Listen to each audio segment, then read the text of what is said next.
It was the riskiest thing that I've ever done in my life, is that if the thing didn't work out, I would have actually lost everything. As the conflict in the Middle East amps up, global oil networks are disrupted.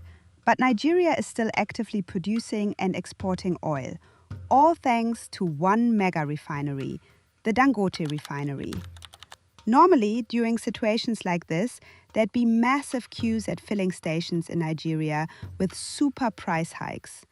Yes, the price hikes are real in Nigeria, but at least fuel scarcity has almost been eliminated in the region. But the same cannot be said for other African countries. While Nigerians are paying $1 for a liter of petrol, other African countries, especially southern African countries, are paying close to $2. Many of these African countries are facing fuel scarcity and therefore are now turning to this African billionaire to supply petrol to them at an affordable rate. Nigeria is the largest crude producer on the continent. It is also the largest importer of refined products on the continent, which is essentially the paradox that we're facing. Now, due to the global demand of fuel, Dangote Refinery is exporting refined petrol throughout Africa. And this demand is causing the Nigerian Petroleum Company to supply Dangote with even more crude oil, more than they previously did. We don't want to be taking, our raw materials out, and then somebody will process them and bring it back and will pay 12, 15 times the price. Yes, people are complaining about the high rate of fuel in Nigeria, but the truth is, oil prices aren't set by one country, but by the Global Oil Organization. So because of the crises in the Middle East, there's global fuel shortages, which in turn has led to fuel scarcity, directly leading to high demand for fuel. And according to the economics of demand and supply, this means high global oil prices. The Dangote Refinery has moved from a delayed mega project into one of the most important energy developments in Africa. What is happening now is a wider shift in how fuel is produced, traded, and supplied across the continent, under pressure from both internal constraints and global disruptions. When the refinery was first conceived by Aliko Dangote, it was designed to process about 650,000 barrels per day, making it the largest single-train refinery in the world.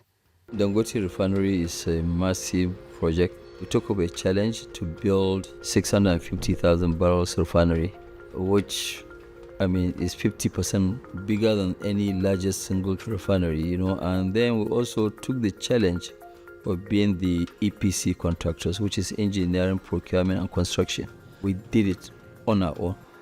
The refinery began operations in 2024 and gradually ramped up output. Early expectations assumed that domestic crude supply would be sufficient to sustain operations. In reality, this assumption did not hold.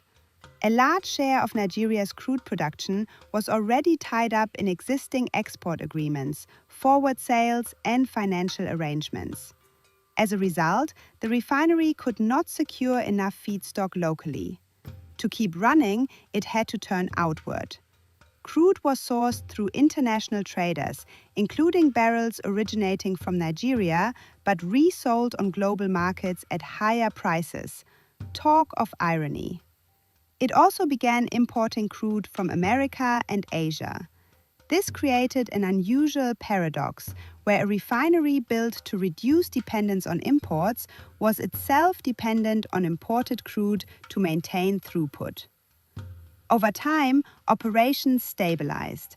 The refinery's ability to process different crude grades allowed it to adapt to supply constraints. Output increased, and it began to meet a growing share of domestic fuel demand, including petrol, diesel, and aviation fuel. This alone marked a shift for Nigeria and parts of West Africa, reducing the scale of refined fuel imports. As production improved, attention turned outward. The refinery started exporting refined products to other African countries. Shipments of petrol, diesel, and jet fuel began moving to markets across West and Central Africa, with additional reach into parts of East Africa. This marked a structural change in regional trade. For decades, many African countries relied on fuel imports from Europe or offshore trading hubs. A significant portion of that demand could now be supplied within Africa itself. At the same time, plans were set in motion to expand capacity. The longer-term goal is to increase throughput toward roughly 1.5 million barrels per day. If achieved, this would place the refinery as the largest in the world. The logic behind the expansion is straightforward. Demand for refined fuel across Africa continues to grow, and local refining capacity remains limited. A larger Dangote Refinery complex would not only serve West Africa, but also position itself as a major supplier across the continent. Before these expansion plans could fully take shape, global conditions began to change due to the blockade in the Strait of Hormuz. Rising geopolitical tensions and disruptions affecting key oil transit routes started to reshape the fuel supply chains. These disruptions reduced the availability of petrol in some markets and increased the cost of moving both crude and finished products. For African countries that depend heavily on imports, the effects were immediate. Supply became tighter and prices rose. In this context, a large refinery within the region became far more important. Demand for fuel from Dangote increased as buyers looked for closer and more reliable sources, and Dangote used this to his advantage. His refinery could not have come online at a better time. Now, export volumes from his refinery have risen in response. The refinery, which had already begun supplying external markets, started sending larger quantities of refined products across Africa as a direct response to a gap created by global disruptions. Now the regional supply chain is adjusting, with more fuel being sourced from Nigeria. But it is not all rosy. You see, this increase in exports has created extra pressure on the refinery.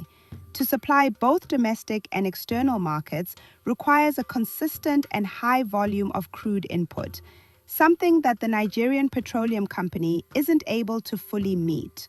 So, as it stands, Dangote Refinery will still need to import raw crude to add to the local crude supply in order to meet the African refined petrol needs. The Nigerian government has struck a new agreement with the refinery to increase its supply of crude, though, because they see this as a win-win in the short term. The global oil disruption has placed Nigeria in a very important position in Africa. If they can meet the crude demand of Dangote Refinery, that'll mean more revenue for the country, and will in turn mean more refined petrol that could be supplied to the rest of Africa. This is why the Nigerian government has directed more crude oil cargoes to Dangote, something they should have done from the start. While this did not fully eliminate the supply gap, it marked a shift in priority. There was a clearer effort to align crude production with local refining needs. Even with increased allocations, the refinery continues to operate within global market conditions. Crude is still priced at international rates, and the costs of refining are affected by shipping, insurance, and broader market dynamics. This explains why the presence of a large domestic refinery does not automatically translate into low fuel prices. Maybe things will finally fall in place after the global crisis.